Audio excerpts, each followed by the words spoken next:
मुश्किलें केवल बेहतरीन लोगों के हिस्से में आती है, क्योंकि वही लोग उसे बेहतरीन तरीके से अंजाम देने की ताकत रखते हैं। जिस परिस्थिति को बदल पाना संभव ना हो, उसको लेकर अपनी मनोज स्थिति को बदल लीजिए। कुछ हद तक समाधान अवश्य मिलेगा। अगर तुम्हारे ख्वाब बड़े हैं तो तुम्हारा संघर्ष कैसे छोटा हो सकता है। जहां अपनों के सामने सच्चाई साबित करनी पड़े, वहां बुरे बन जाना ही ठीक है। अपमान का बदला झगड़े या लड़ाई से नहीं लिया जाता, बल्कि शांति से कामयाब होकर लिया जाता है। आशा और विश्वास कभी गलत नहीं होते। ये हम पर निर्भर करता है कि हमने आशा किससे की और विश्वास किस पर किया। कभी कभी आप बिना कुछ गलत किए भी बुरे बन जाते हैं, क्योंकि जैसा लोग चाहते हैं आप वैसा बन नहीं पाते। श्री कृष्ण कहते हैं कि जो लोग किसी सच्चे व्यक्ति का दिल तोड़कर किसी तीसरे के पास खुशी ढूंढने के लिए जाते हैं, वो अक्सर धोखा खाते हैं। आपके हर कर्म का फल आपको किसी ना किसी रूप में अवश्य प्राप्त होता है। सोच अच्छी रखो, लोग अपने आप अच्छे लगेंगे। नियत अच्छी रखो तो काम अपने आप ठीक होने लगेंगे। जब कोई हाथ और साथ दोनों ही छोड़ देता है, तब कुदरत कोई ना कोई उंगली पकड़ने वाला भेज देता है। उसी का नाम कान्हा है। प्रेम एक ऐसा अनुभव है जो मनुष्य को कभी परास्त नहीं होने देता, और घृणा एक ऐसा अनुभव है जो मनुष्य को कभी जीतने नहीं देता। प्यार या प्रेम एक ऐसा एहसास है जो किसी भी इंसान को कभी भी असफल नहीं होने देता, और अहंकार या घृणा वह एहसास है जो किसी भी इंसान को कभी भी सफल नहीं होने देता। जीवन ना तो भविष्य में है और ना ही अतीत में, जीवन तो बस इस पल में है, केवल इस पल में। जो मनुष्य अपने जीवन को अपने अतीत या अपने भूतकाल के भरोसे जीते हैं, उन्हें श्री कृष्ण मार्गदर्शन देते हुए कहते हैं कि मनुष्य का जीवन ना तो उनके भूतकाल में है और ना ही भविष्य काल में है। मनुष्य के जीवन का असली सुख उसके वर्तमान काल में ही है। इसलिए हर मनुष्य को अपने वर्तमान के जीवन का पूरा आनंद लेना चाहिए और निस्वार्थ भाव से सत्य कर्म करते रहना चाहिए। राधा ने श्री कृष्ण से पूछा, प्यार का असली मतलब क्या होता है? श्री कृष्णा ने हंसकर कहा, जहाँ मतलब होता है वहाँ प्यार ही कहा होता है। श्री कृष्ण कहते हैं कि जिस प्रेम के रिश्ते में स्वार्थ, अहंकार या मतलब होता है, वह रिश्ता प्रेम का रिश्ता कभी नहीं कहला सकता, क्योंकि प्रेम के रिश्ता निस्वार्थ होता है, यानी प्रेम के रिश्ते में कोई स्वार्थ नहीं होता। राधा कृष्ण का मिलना तो बस एक बहाना था, दुनिया को प्यार का सही मतलब समझाना था। श्री कृष्ण और राधा दोनों ने ही इस पृथ्वी पर कुछ विशेष कार्य को पूर्ण करने के लिए अवतार लिया था। उन दोनों का मिलना और मिलकर बिछड़ना एक प्रक्रिया मात्र थी जो पहले से निश्चित थी, और इसी प्रक्रिया के माध्यम से उन्होंने प्रेम के वास्तविक रूप को इस संसार को समझाया। जीवन में आधे दुख इस कारण जन्म लेते हैं क्योंकि हमारी आशाएं बड़ी होती है। इन आशाओं का त्याग करके देखो, जीवन में सुख ही सुख है। मनुष्य के जीवन के दुखों का मुख्य कारण उसके खुद की आशाएं और इच्छाएं होती है। मनुष्य की इच्छाएं काफी प्रबल होती हैं, और जब मनुष्य की इच्छा के अनुरूप कार्य नहीं होता तो उसका मन दुखी होता है। अगर मनुष्य अपनी इच्छाओं का त्याग करे तो उसके जीवन में सुख के अलावा और कुछ नहीं होगा। प्रेम और आस्था दोनों पर किसी का जोर नहीं, ये मन जहाँ लग जाए वही ईश्वर नजर आता है। हमारी मन की आस्था और हमारा प्रेम एक ऐसी शक्ति है जिस पर हमारा खुद का नियंत्रण होता है, और हमारी आस्था और प्रेम जिस चीज में भी लग जाए उसी चीज में हमें श्री कृष्ण के दर्शन हो जाते हैं, क्योंकि श्री कृष्ण का वास संसार के कण कण में है। अहंकार करने पर इंसान की प्रतिष्ठा, वंश, वैभव तीनों ही समाप्त हो जाते हैं। जिस मनुष्य के मन में अहंकार का वास होता है, उस मनुष्य के जीवन से उसकी प्रतिष्ठा, उसका वंश और उसका वैभव तीनों समाप्त होते चले जाते हैं। अहंकार मत कर किसी को कुछ भी देकर, क्या पता तू दे रहा है या पिछले जन्म का कर्जा चुका रहा है। जीवन में कभी भी दान देते समय मनुष्य को अहंकार नहीं करना चाहिए, क्योंकि हो सकता है जिसे वो दान दे रहा है उसे दान देकर वो अपने पिछले जन्म का कर्ज चुका रहा है। बुरे कर्म करने नहीं पड़ते हो जाते हैं, और अच्छे कर्म होते नहीं करने पड़ते हैं। मनुष्य को बुरे कर्म करने की आवश्यकता नहीं होती, बुरे कर्म खुद ही हो जाते हैं, पर अच्छे कर्म खुद से नहीं होते। मनुष्य को अच्छे कर्म स्वयं अपनी इच्छा से करने पड़ते हैं, तभी उसका जीवन सफल हो पाता है। जब आप प्रभु के साथ जुड़ जाओगे तो आपकी परीक्षा आरंभ हो जाएगी। कुछ लोग इसे दुख समझते हैं तो कुछ लोग प्रभु की कृपा। सदियों से ईश्वर अपने भक्तों के परीक्षा लेता आया है, और इस परीक्षा के दौरान ईश्वर अपने भक्तों को अनेक प्रकार के कष्टों से सामना करवाता है। सामान्य मनुष्य इन कष्ट और दुखों को भगवान की पीड़ा समझकर भगवान से मुंह मोड़ लेता है, तो दूसरी तरफ सच्चे भक्त प्रभु का आशीर्वाद समझकर इन कष्टों का सामना करते हैं। जीवन में समय चाहे जैसा भी हो, परिवार के साथ रहो। सुख हो तो बढ़ जाता है और दुख हो तो बढ़ जाता है। मनुष्य के जीवन की परिस्थिति चाहे जैसी भी हो, उसे हर परिस्थिति में अपने परिवार के साथ रहना चाहिए। अगर उसके जीवन में सुख हो तो परिवार के साथ सुख और भी बढ़ जाएगा, और उसके जीवन में अगर दुख हो तो उसके परिवार के सहारे से वो दुख कम हो जाएगा। स्वार्थ से रिश्ते बनाने की कितनी भी कोशिश करें, वो कभी नहीं बनते हैं, और प्रेम से बने रिश्तों को कितना भी तोड़ने की कोशिश करें, वो कभी नहीं टूटते। श्री कृष्ण कहते हैं कि जिस रिश्ते की शुरुआत स्वार्थ से हो वह रिश्ता कभी सफल नहीं हो पाता, और जिस रिश्ते की शुरुआत प्रेम से हो उस रिश्ते को दुनिया की कोई भी ताकत नहीं तोड़ सकती। फल की अभिलाषा छोड़कर कर्म करने वाला पुरुष ही अपने जीवन को सफल बनाता है। जिस मनुष्य का अटूट विश्वास अपने कर्मों पर होता है और जो मनुष्य अपने कर्मों पर सदा अडिग रहता है वही मनुष्य जीवन में सफल हो पाता है, और जो मनुष्य सिर्फ फल की चिंता करता है और कर्म नहीं करता उसे जीवन में सिर्फ असफलता ही प्राप्त होती है। अगर व्यक्ति शिक्षा से पहले संस्कार, व्यापार से पहले व्यवहार और भगवान से पहले माता पिता को पहचान ले तो जिंदगी में कभी कोई कठिनाई नहीं आएगी। अगर मनुष्य शिक्षा प्राप्त करने से पहले अच्छे संस्कार प्राप्त करें, व्यापार करने से पहले अच्छा व्यवहार सीखे और ईश्वर को पहचानने से पहले अपने माता पिता को पहचान ले, तो उस मनुष्य के जीवन में कभी भी कोई कठिनाई नहीं आती है। वो जो सभी इच्छाएं त्याग देता है, मैं और मेरा की लालसा तथा भावना से मुक्त हो जाता है, उसे शांति प्राप्त होती है। जिस मनुष्य के मन से मैं या मेरा या अहंकार का भाव समाप्त हो जाता है और जिसके मन में सांसारिक मोह माया की लालसा समाप्त हो जाती है, वही मनुष्य अंत में परम परमात्मा की शरण को प्राप्त करता है। हर कीमती चीज को उठाने के लिए झुकना ही पड़ता है, माँ और पिता का आशीर्वाद भी इनमें से एक है। श्री कृष्ण कहते हैं, जैसे हर कीमती वस्तु को उठाने के लिए मनुष्य को झुकना पड़ता है, ठीक उसी प्रकार माता पिता के आशीर्वाद को प्राप्त करने के लिए भी मनुष्य को झुकना ही पड़ता है, क्योंकि माता पिता का आशीर्वाद इस संसार में सबसे ज्यादा कीमती होता है। खाली हाथ आए खाली हाथ वापस चले जाओगे। आज तुम्हारा है, कल किसी और का था, परसों किसी और का होगा। तुम जिसे अपना समझकर मगन हो रहे हो, बस यही प्रसन्नता तुम्हारे दुखों का कारण है। मनुष्य की मन की इच्छा और सांसारिक सुख की मोह माया ही उसके दुखों का असली कारण होती है। मनुष्य इस बात को नहीं समझता कि वह इस संसार में खाली हाथ आया था और उसे इस संसार से खाली हाथ ही जाना है। इसीलिए जिस वस्तु को वह हमेशा अपना समझकर खुश होता है वही उसके दुखों का असली कारण होता है, क्योंकि जो आज उसका है वह कल किसी और का हो जाएगा। प्यार और तकदीर कभी साथ नहीं चलते, क्योंकि जो तकदीर में होते हैं उनसे कभी प्यार नहीं होता, और जिससे हमें प्यार हो जाता है वह तकदीर में नहीं होता। प्रेम और किस्मत कभी साथ नहीं चल सकते, क्योंकि हमारे किस्मत में जो होता है उससे हमें प्रेम नहीं होता, और हम जिससे प्रेम करते हैं वो हमारी किस्मत में नहीं होता। यही प्रभु की माया है। क्रोध की अवस्था में भ्रम जन्म लेता है। भ्रम बुद्धि को नष्ट कर देती है। बुद्धि के नष्ट होते ही व्यक्ति का पतन हो जाता है। मनुष्य का क्रोध ही इस संसार में उसका सबसे बड़ा शत्रु होता है, क्योंकि जब भी मनुष्य क्रोध की अवस्था में होता है तब उसके मन में भ्रम का जन्म होता है, और हमारा भ्रम हमारी बुद्धि का नाश कर देता है, और हमारे बुद्धि का नाश होते ही हमारा भी नाश होना निश्चित होता है। मनुष्य का जीवन केवल उसके कर्मों पर चलता है। जैसा कर्म होता है वैसा उसका जीवन होता है। हमारा जीवन केवल हमारे कर्मों के बल पर ही चलता है। जैसे हमारे कर्म होंगे हमारा जीवन भी वैसा ही बनता जाता है। तुम उसके लिए शोक करते हो जो शोक करने के योग्य नहीं है। बुद्धिमान व्यक्ति ना जीवित और ना ही मृत व्यक्ति के लिए शोक करते हैं। श्री कृष्ण कहते हैं कि जो मनुष्य शोक के योग्य नहीं होता उसके बारे में शोक करके हमें कुछ प्राप्त नहीं होगा। श्रेष्ठ और बुद्धिमान मनुष्य वही होता है जो जीवित और मृत व्यक्तियों के लिए शोक नहीं करता। जिसके मन के अंदर शांति होती है, उस मनुष्य से ज्यादा धनवान और सुखी व्यक्ति इस संसार में कोई नहीं होता।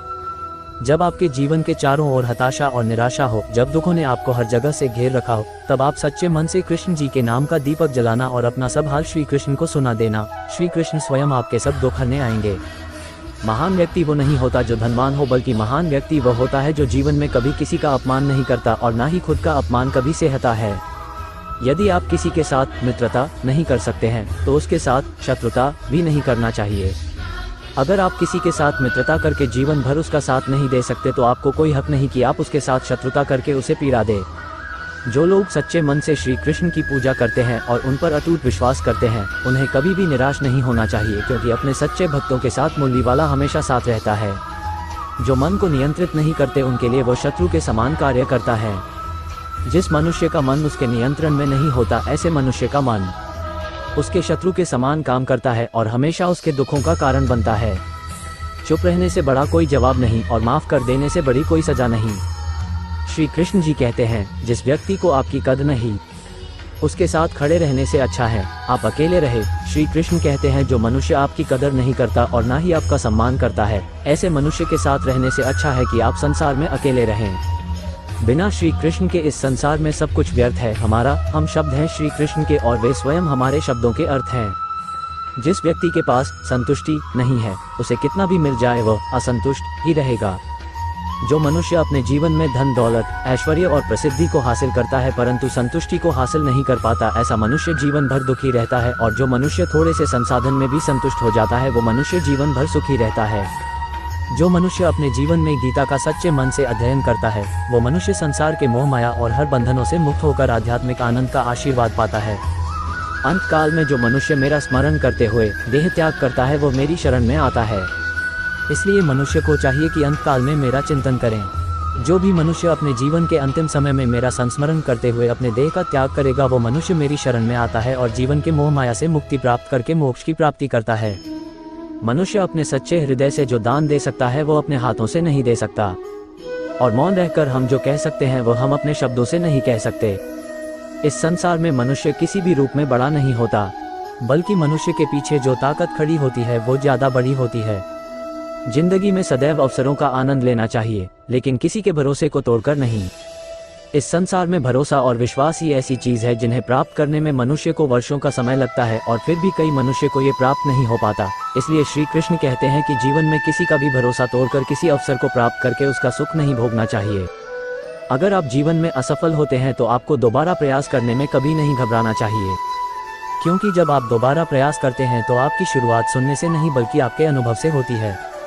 जो हुआ वो अच्छा हुआ, जो हो रहा है वो अच्छा हो रहा है, जो होगा वह भी अच्छा ही होगा। तुम भूत का पश्चाताप न करो, भविष्य की चिंता न करो, वर्तमान में जियो। हमारे साथ जो भी हुआ अच्छा हुआ, हमारे साथ जो हो रहा है वह अच्छा हो रहा है और हमारे साथ जो भी होगा वह अच्छा ही होगा। यही सोचकर हमें अपना जीवन व्यतीत करना चाहिए। अगर हम अपने भूतकाल और भविष्य काल की चिंता में अपने जीवन व्यतीत करेंगे तो हम अपना वर्तमान भी नष्ट कर देंगे। श्री कृष्ण कभी भी हमारा हाल नहीं पूछते, पर वो हमारी सब बर रखते हैं। श्री कृष्ण अपने सच्चे भक्तों पे हर घड़ी नजर रखते हैं। दुष्ट लोग अगर समझाने मात्र से समझ जाते तो यकीन मानो महाभारत कभी ना होता। अगर दुष्ट और बुरे व्यक्तियों को समझाने मात्र से कार्य सिद्ध हो जाते तो यकीन मानिए महाभारत कभी नहीं होता। अगर कोई मनुष्य हमारे साथ बुरा कर रहा है तो उसे करने दो, यह उसका कर्म है और समय उसके कर्म का फल उसे जरूर देगा। लेकिन हमें कभी भी किसी के साथ बुरा नहीं करना चाहिए, क्योंकि यही हमारा धर्म है। जो दूसरों की तकलीफों को समझते हैं, जिनमें दया है, दिल से अच्छे हैं, उन्हें दोबारा जन्म लेना नहीं पड़ता। जो इंसान दूसरे इंसान के तकलीफ, मजबूरियां और दुखों को समझता है और जो इंसान मन का सच्चा होता है उस इंसान को दोबारा जन्म नहीं लेना पड़ता और वो मोक्ष को प्राप्त होता है। इस पूरे ब्रह्मांड में ऐसी कोई ताकत नहीं जो इंसान की इच्छाओं की पूर्ति कर सके, क्योंकि इंसान की इच्छाएं एक समुद्र के समान होती है जिसे कभी भी भरा नहीं जा सकता। वह दिन मत दिखाना कान्हा कि हमें खुद पर गुरूर हो जाए, रखना अपने दिल में इस तरह कि जीवन सफल हो जाए। हे श्री कृष्ण, हमें वह दिन कभी मत दिखाना जिस दिन हमें खुद पर घमंड हो जाए। आप हमेशा हमें अपने मन में शरण देना ताकि हमारा जीवन सफल हो जाए। इंसान का मुश्किल वक्त उसके लिए एक दर्पण की तरह होता है जो हमारी क्षमताओं का दर्शन हमें करवाता है। ईश्वर ने हमारे भाग्य में जो लिखा है उसे हमसे कोई नहीं छीन सकता, लेकिन अगर हमें अपने ईश्वर पर सच्चा भरोसा है तो हमें वो भी मिल सकता है जो हमारे भाग्य में नहीं लिखा होता। मनुष्य को अपने जीवन में किए गए कर्मों के परिणाम से होने वाले फलों की प्राप्ति की चिंता को लेकर ग्रसित नहीं होना चाहिए। उसे तो बस सच्चे मन से सत्य कर्म करते रहना चाहिए। समय रहने पर ईश्वर उसे उसके कर्मों का फल जरूर देंगे। मैं आशा करता हूं कि हमारा आज का ये लेख कृष्णा कोट्स इन हिंदी आप लोगों को काफ़ी पसंद आया होगा और इस लेख से आप लोगों को काफ़ी प्रेरणा भी मिली होगी। हमारे हिंदू धर्म में पूजे जाने वाले सबसे अहम देवताओं में से एक है भगवान श्री कृष्ण। उन्होंने अपने पूरे जीवन काल में ऐसे कई अनमोल उपदेश दिए हैं जो मानव जीवन के लिए काफी कल्याणकारी है। मेरा आप सबसे निवेदन है कि आज के हमारे इस लेख को पढ़ने के बाद इन उपदेशों का पालन अपने जीवन में भी नियमित रूप से करें और भगवान श्री कृष्ण की सच्ची श्रद्धा भाव से सेवा करें। राधे राधे। कष्ट का अनुभव होना ईश्वर को कष्ट का अनुभव कराता है, अर्थात किसी जीव को कष्ट देकर अपने ईश्वर को खुश कैसे देख सकते हैं, ये भी पढ़ें। 3 वह दिन मत दिखाना कान्हा कि हमें खुद पर गुरूर हो जाए, रखना अपने दिल में इस तरह कि जीवन सफल हो जाए। जो कृष्ण का दास हो जाता है वह अपने आराध्य से ऐसे दिन ना दिखाने की कामना करता है जिससे उसमें कभी गुरूर आ जाए। वह तो अपने कृष्ण का सेवक बनकर ही जीवन सफल बनाना चाहता है। ये भी पढ़े 4 जो हुआ अच्छा हुआ, जो होगा अच्छा होगा। स्वयं को मुझ पर छोड़ दो, अपने कर्म पर ध्यान दो, कर्म ऐसा जो स्वार्थ रहित पाप रहित हो। कृष्ण अपने भक्तों को कर्म का मार्ग दिखाना चाहते हैं। वह कहते हैं अपने कर्म समाज के प्रति और मानव कल्याण के प्रति केंद्रित करते हुए करो, बाकी फल की चिंता मत करो, उन सभी कर्मों को मुझे समर्पित करो। इस मार्ग को अपनाकर तुम मुझे प्राप्त कर सकते हो, मेरे प्रेम का भागीदार बन सकते हो। ये भी पढ़े 5 दुष्ट लोग अगर समझाने मात्र से समझ जाते तो यकीन मानो महाभारत कभी ना होता। जो दुष्ट लोग होते हैं वो कठोरता से ही मानते हैं, उनको समझाने के लिए कठोर व्यवहार करना आवश्यक है। अगर समझाने मात्र से दुष्ट समझ जाते तो बांसुरी बजाने वाला कभी महाभारत नहीं होने देता। ये भी पढ़े 6 जो अपने मन पर नियंत्रण नहीं रखता वह स्वयं का धीरे धीरे शत्रु बनता जाता है। मनुष्य का मन सदैव से चंचल रहा है। इस मन की चंचलता ने मनुष्य को पथभ्रष्ट तथा मार्ग से विचलित करने में कोई कसर नहीं छोड़ी। जो व्यक्ति अपने मन को नियंत्रण में नहीं रखता वह धीरे धीरे स्वयं का शत्रु बन जाता है। ये भी पढ़े 7 ज्यादा हंसने और बोलने वाला व्यक्ति अगर चुप हो जाए तो मान लेना वो भीतर से टूट चुका है। जो व्यक्ति सदैव हंसता खेलता मुस्कुराता रहता हो, अगर वह अपने स्वभाव से भिन्न हो जाए अर्थात चुप गुमसुम उदास रहने लगे तो समझना उसके हृदय में एक पीड़ा है। उस पीड़ा ने उसे कमजोर बना दिया है। जिस व्यक्ति के पास संतुष्टि नहीं है उसे कितना भी मिल जाए वो असंतुष्ट ही रहेगा। जिस व्यक्ति के पास संपूर्ण धन दौलत ऐश्वर्य वैभव सब है मगर संतुष्टि नहीं है, उस धन दौलत का कोई अर्थ नहीं, वह सदैव असंतुष्ट की स्थिति में ही रहता है। जिसके पास संतुष्टि है वो थोड़े में भी संतुष्ट रहता है। 9 जिंदगी में सदैव अवसरों का आनंद लेना चाहिए लेकिन किसी के भरोसे को तोड़कर नहीं। जिंदगी में भरोसा एक ऐसी चीज है जिसे प्राप्त करना वर्षों की मेहनत के समान है। फिर भी यह प्राप्त हो या नहीं ये भाग्य पर निर्भर करता है, किंतु भरोसे को तोड़कर पुनः प्राप्त करना यह संभव नहीं है। इसलिए जिंदगी में अवसरों का आनंद सदैव ले लेकिन भरोसे को कभी टूटने ना दें। 10 प्रेम में कोई वियोग नहीं होता, प्रेम ही अंतिम योग है, अंतिम मिलन है। प्रेम कभी ना समाप्त होने वाली प्रक्रिया है। जिस व्यक्ति को प्रेम हो जाता है वो फिर जीवन और जीवन के बाद भी प्रेम के वशीभूत रहता है। प्रेम को प्राप्त करने के लिए त्याग तपस्या और योग का सहारा लेना पड़ता है। 11 कभी भी स्वयं पर घमंड मत करना, पत्थर भी भारी होकर पानी में अपना वजूद खो देता है। जो व्यक्ति अपने अहंकार से भारी हो जाता है, जिसमें अभिमान भर जाता है, वो उस पत्थर की भांति होता है जो भारी होने के बावजूद भी नदी की धारा में डूबकर अपना अस्तित्व खो देता है। 12 अगर ईश्वर तुम्हें ज्यादा प्रतीक्षा करवा रहे हैं, हो सकता है जितना तुमने मांगा उससे ज्यादा देने वाला हो। अगर किसी लक्ष्य खुशी या सफलता की प्राप्ति में लंबा समय लग रहा है, प्रतीक्षा की अवधि अधिक है, तो हो सकता है आपकी अपेक्षा से ज्यादा आपको मिलने वाला है। अपने कर्म पर अडिग रहिए और विश्वास रखिए उस ईश्वर पर जो आपके कर्म की परीक्षा ले रहा है। तेरा जीवन ना तो भविष्य में है और ना ही अतीत में, जीवन तो बस इस पल में है, केवल इस पल में। जो लोग जीवन को भूत और अतीत के भरोसे छोड़ देते हैं उन्हें श्री कृष्ण सावधान करते हैं। जीवन का अर्थ ना भूत है ना भविष्य, जीवन केवल और केवल वर्तमान है। इसलिए वर्तमान में अपने जीवन को आनंद पूर्वक जिए, निस्वार्थ कर्म को अपने जीवन में अपनाएं। 14 मैं विधाता होकर भी विधि के विधान को नहीं टाल सका। मेरी चाह राधा थी और चाहती मुझको मीरा थी, पर मैं हो रुक्मणी का गया। जो विधाता के लेख में होता है उसी का फल हमें मिलता है। विधि के विधान को स्वयं ईश्वर भी नहीं टाल सकते। जिस प्रकार राधा से कृष्ण निश्चल भाव से प्रेम करते थे, प्रेमिका के भाव से मीरा कृष्ण को पति मानती थी, मगर विधि के विधान में रुक्मणी का साथ लिखा था जिसे स्वयं विधाता भी नहीं टाल सके। 15 क्रोध की अवस्था में भ्रम जन्म लेता है। भ्रम बुद्धि को नष्ट कर देती है। बुद्धि के नष्ट होते ही व्यक्ति का पतन हो जाता है। क्रोध व्यक्ति का सबसे बड़ा शत्रु है। क्रोध के जन्म लेते ही व्यक्ति अपना विवेक खो देता है। विवेक के खो जाने पर व्यक्ति अपने पतन के मार्ग में उन्मुख हो जाता है। क्रोध की अवस्था से सदैव बचना चाहिए। 16 खाली हाथ आए खाली हाथ वापस चले जाओगे। आज तुम्हारा है कल किसी और का था, परसों किसी और का होगा, तुम जिसे अपना समझकर मगन हो रहे हो। बस यही प्रसन्नता तुम्हारे दुखों का कारण है। इस संसार में कुछ भी स्थायी नहीं है, ना ही सुख दुख और ना ही जीवन मरण, सब एक प्रक्रिया है। जो खुशियाँ आज तुम्हारे पास है कल वह खुशियाँ किसी और के पास होगी। जिसे अपना समझकर हम खुश होते हैं वही खुशी कल दुख का कारण बनती है।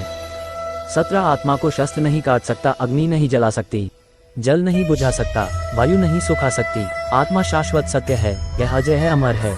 आत्मा नए नए शरीर को धारण करती है, एक शरीर से निकलकर दूसरे शरीर में, यही आत्मा की विचरण प्रक्रिया है। इस आत्मा को ना तो किसी शस्त्र से काटा जा सकता है, ना ही अग्नि इसे जला सकती है। कोई जल इसे बुझा नहीं सकता और यह किसी वायु से सूख नहीं सकती। 18 मैं सभी प्राणियों को समान रूप से देखता हूँ, ना कोई मुझे कम प्रिय है ना अधिक, लेकिन जो मेरी प्रेम पूर्वक आराधना करते हैं वो मेरे भीतर रहते हैं और मैं उनके जीवन में आता हूँ। ईश्वर के लिए सभी प्राणी समान है, उन सभी में समान रूप से ईश्वर का वास होता है। कोई जीव छोटा या बड़ा, अधिक या ज्यादा प्रिय नहीं होता। जो अपने ईश्वर की विशेष आराधना करते हैं, पुकारते हैं, उनके साथ वह सदैव उपस्थित रहते हैं। 19 वो जो सभी इच्छाएं त्याग देता है, मैं और मेरा की लालसा तथा भावना से मुक्त हो जाता है, उसे शांति प्राप्त होती है। जिस व्यक्ति में अहंकार में और मेरा का भाव समाप्त हो जाता है कुछ पाने की लालसा नहीं होती, वह परम शांति को प्राप्त करता है, उसे भगवान ईश्वर की शरण प्राप्त होती है। अंत समय में वह उस परम पद को प्राप्त होता है जो देवताओं के लिए भी दुर्लभ है। 20 मैं धरती की मधुर सुगंध हूँ, मैं अग्नि की उष्मा हूँ। सभी जीवित प्राणियों का जीवन और सन्यासियों का आत्मा संयम भी मैं ही हूँ। संपूर्ण जगत ब्रह्मांड चर अचर सब में ईश्वर का वास है। ये ईश्वर की माया ही है जो पूरे ब्रह्मांड में व्याप्त है। वही ईश्वर धरती पर मधुर संगीत है, वही ईश्वर अग्नि की उष्मा है। उसी ईश्वर का वास प्रत्येक प्राणियों में है। जो सन्यासियों के चित्त को शांत कर साधना में लीन करता है, वो आत्मा संयम भी ईश्वर ही है। 21 फल की अभिलाषा छोड़कर कर्म करने वाला पुरुष ही अपने जीवन को सफल बनाता है। जो व्यक्ति कर्म में विश्वास रखता है, अपने कर्म से पीछे नहीं हटता, फल की चिंता नहीं करता, वह पुरुष अपने जीवन को सफल बनाता है। फल की चिंता करने वाला व्यक्ति कभी अपने जीवन को सफल नहीं बना सकता। 22 इस भौतिक जगत में जो व्यक्ति न तो सुख की प्राप्ति से हर्षित होता है और न अशुभ के प्राप्त होने पर उससे घृणा करता है, वह पूर्ण ज्ञान में स्थिर रहता है। ये संसार नश्वर है, इस जगत में दुख सुख हर्ष विषाद आदि लगा रहता है। क्षण भर के सुख से जो खुश नहीं होता और अशुभ होने पर जो दुखी नहीं होता, वह व्यक्ति सच्चा ज्ञानी होता है। उसे ज्ञात होता है यहाँ सब क्षण भर के लिए होता है, भले ही वो सुख हो चाहे दुख। 23 जो अपने हिस्से का काम किए बिना ही भोजन पाते हैं, वो चोर हैं। ये जीवन कर्म प्रधान है। जो व्यक्ति कर्म करके परिश्रम करके अपने लिए कुछ अर्जित करता है, वह वास्तविक रूप से उस फल का भागी है। अन्यथा वो चोर की भांति है जिसे बैठे बिठाए सब मिल जाता है। 24 जिस व्यक्ति को आपकी कदर नहीं, उसके साथ खड़े रहने से अच्छा आप अकेले रहें। जिस व्यक्ति के पास आपके लिए मान सम्मान और कदर ना हो, उनके साथ रहना व्यर्थ है। वह सदैव आपके लिए शत्रुता का भाव रखते हैं। ऐसे व्यक्तियों के साथ रहने से उत्तम आप अकेले रहें। 25 हद से ज्यादा सीधा साधा होना भी ठीक नहीं, क्योंकि जंगल में सबसे पहले सीधे पेड़ों को काटा जाता है। इस जीवन में अधिक सीधा होना, सरल होना भी अनुचित है। जो सरल और सीधे स्वभाव का होता है, लोग उसका अनायास फायदा उठाते हैं। 26 दिव्यता केवल शक्तिशाली होने में नहीं, बल्कि वास्तविक दिव्यता दूसरों में शक्ति जागृत करने में है। दिव्यता को प्राप्त करने वाला व्यक्ति शक्तिशाली तब तक नहीं हो सकता जब तक वह दूसरों के हित में ना हो। वो व्यक्ति दूसरों को दिव्य बनाए, इसमें उसके शक्तिशाली होने का परिचय मिलता है। 27 जिंदगी के इस रण में खुद ही कृष्ण, खुद ही अर्जुन बनना पड़ता है। रोज अपना ही सारथी बनकर जीवन के महाभारत से लड़ना पड़ता है। ये जीवन एक रणभूमि है, यहाँ निरंतर संघर्षों का सामना करना पड़ता है। इस संघर्ष रूपी महाभारत में स्वयं अपना सारथी, अपना मार्गदर्शक और योद्धा बना होता है। 28 अच्छी किस्मत के लोग थोड़ा भी बुरा होने पर भगवान को कोसते हैं, और बुरी किस्मत के लोग थोड़ा भी अच्छा होने पर भगवान का स्मरण और धन्यवाद करते हैं। जिनकी किस्मत अच्छी होती है, जिनके पास किसी साधन की कोई कमी नहीं होती, वो थोड़ा सा भी कष्ट नहीं झेलते, थोड़ी सी भी कमी होने पर भगवान को कोसते हैं। वहीं जिनके पास अभाव होता है, जिनके पास साधन की कमी होती है, उनके पास थोड़ी सी भी बरकत हो या खुशी मिले, वो भगवान को धन्यवाद करते हैं। 29 जन्म लेने वाले के लिए मृत्यु उतनी ही निश्चित है जितना कि मृत होने वाले के लिए जन्म लेना, इसलिए जो अपरिहार्य है उस पर शोक मत करो। ये पृथ्वी नश्वर है, यहाँ सब कुछ गतिमान है। जिस प्रकार सुख दुख जीवन में आता जाता है, उसी प्रकार मृत्यु और जन्म यहाँ लगा रहता है। इसमें खुश होना या दुख मनाना व्यर्थ है। 30 मुंह से माफ करने में किसी को वक्त नहीं लगता, पर दिल से माफ करने में सारी उम्र बीत जाती है। मुंह से माफी देना और हृदय से माफी देने में काफी अंतर है। मुख द्वारा दिए गए माफी को तत्काल प्राप्त किया जा सकता है, किंतु दिल की माफी प्राप्त करने में उम्र बीत जाती है। 31 जब आप प्रभु के साथ जुड़ जाओगे तो आपकी परीक्षा आरंभ हो जाएगी। कुछ लोग इसे दुख समझते हैं तो कुछ लोग प्रभु की कृपा। प्रभु अपने भक्तों की सदैव परीक्षा लेते रहते हैं। इस परीक्षा में भक्तों को अनेकों कष्टों का सामना करना पड़ता है। सामान्य लोग इसे अपना दुख मानकर पीछा छुड़ाते हैं, वही साधक तथा प्रेमी प्रभु की इच्छा समझकर उसका सामना करते हैं। 32 जो है माखन चोर, जो है मुरली वाला, वही है हम सबके दुख दूर करने वाला। जो माखन चोर है, जो मुरली वाला है, वही सबके दुख हरने वाला है, संकट से बचाने वाला है और सुख का संचार करने वाला है। गीता टीचिंग्स इन हिंदी। 33 संसार के सहयोग में जो सुख प्रतीत होता है, उसमें दुख भी मिला रहता है, परंतु संसार के वियोग से सुख दुख से अखंड आनंद प्राप्त होता है। सांसारिक सुख क्षणिक होता है। जो सुख आज प्राप्त हो रहा है, वह सुख स्थायी नहीं है। ये सुख आपके साथ सर्वथा नहीं रहने वाला। आपको दुख भी प्राप्त होगा, परंतु संसार से वियोग अर्थात मुक्ति परम आनंद को प्राप्त कराती है, ये ईश्वर तक पहुंचाती है। 34 संबंध उसी आत्मा से जुड़ता है जिनका हमसे पिछले जन्मों का कोई रिश्ता होता है, वरना दुनिया के इस भीड़ में कौन किसको जानता है। माना जाता है जीवन के पूर्व कर्मों का फल इसी जन्म में प्राप्त होता है। जितने भी रिश्ते नाते सुख दुख व्यक्तिगत जीवन में प्राप्त होते हैं, वह पूर्व जन्मों का फल है, वरना कौन इतनी बड़ी दुनिया में आपसे दिल लगाता है। 35 राधा कृष्ण का मिलना तो बस एक बहाना था, दुनिया को प्यार का सही मतलब समझाना था। राधा और कृष्ण दोनों अवतारी थे, दोनों का जन्म कुछ विशेष परिस्थितियों के लिए हुआ था। उन दोनों का मिलना बिछड़ना बस एक प्रक्रिया मात्र थी, जिसके माध्यम से प्रेम का वास्तविक रूप समाज में दिखाना था। 36 प्रेम और आस्था दोनों पर किसी का जोर नहीं है, मन जहाँ लग जाए वही ईश्वर नजर आता है। आस्था और प्रेम पर व्यक्ति का स्वयं नियंत्रण होता है, जहाँ आस्था और प्रेम लग जाता है वही श्री कृष्ण के दर्शन हो जाता है, क्योंकि श्री कृष्ण सर्वव्यापी है। श्री बेस्ट कृष्णा कोट इन हिंदी 37 तेरे साथ को तरसे, तेरी बात को तरसे, तेरे होकर भी एक मिलन को तरसे। कृष्ण और राधा का प्रेम अविरल बहती गंगा के समान शुद्ध है। परस्पर एक होते हुए भी दोनों एक दूसरे से मिलने को तरसते हैं, एक दूसरे से बात करने को सोचते हैं, एक दूसरे के होकर भी मिलन की संभावना नहीं है। 38 प्रहलाद जैसा विश्वास हो, भीमनी जैसी आस हो, द्रौपदी जैसी पुकार हो, मीरा जैसा इंतजार हो, तो कृष्ण को आना ही पड़ता है। कृष्ण को जो भी भक्त सच्चे हृदय से पुकारता है वो उनके साथ सदैव खड़े हो जाते हैं। प्रहलाद जैसा विश्वास, भीमनी जैसी आशा और द्रौपदी जैसी पुकार, मीरा जैसा इंतजार, अगर सभी शुद्ध हो तो कृष्ण को तो आना ही पड़ता है। 39 जीवन में आधे दुख इस कारण जन्म लेते हैं क्योंकि उनसे आशाएं बड़ी होती है। इन आशाओं का त्याग करके देखो, जीवन में सुख ही सुख है। आशाएं व्यक्ति को दुख के मार्ग पर ले जाती है। आशाएं बड़ी प्रबल होती है। आशा अनुरूप कार्य होने पर जहां खुशी मिलती है, वही आशा के विरुद्ध कार्य होने पर दुख का पहाड़ टूट जाता है। व्यक्ति जीवन में आशा दुख का प्रमुख कारण है। 40 लोग कहते हैं अपनों के आगे झुक जाना चाहिए, किंतु सच बात तो यह है, जो अपने होते हैं वह कभी झुकने नहीं देते। जो लोग ये कहते हैं अपनों के आगे झुकने में बुराई नहीं है, उन्हें ये भी मालूम होना चाहिए जो अपने होते हैं वह कभी झुकने नहीं देते। तो दोस्तों, हमने जिस तरीके से आपको इस वीडियो में बताया है, अगर आप उसे तरीके से अपने जीवन में काम करेंगे तो आप कभी भी हारेंगे नहीं। हमने इतनी मेहनत की है तो उसके लिए आप लाइक और सब्सक्राइब कर दीजिए। इस चैनल को हमने ऐसी और वीडियो बनाकर रखी है तो आप वह भी देख सकते हैं। शुक्रिया दोस्तों, अब हम आपको मिलेंगे अपने दूसरी वीडियो में।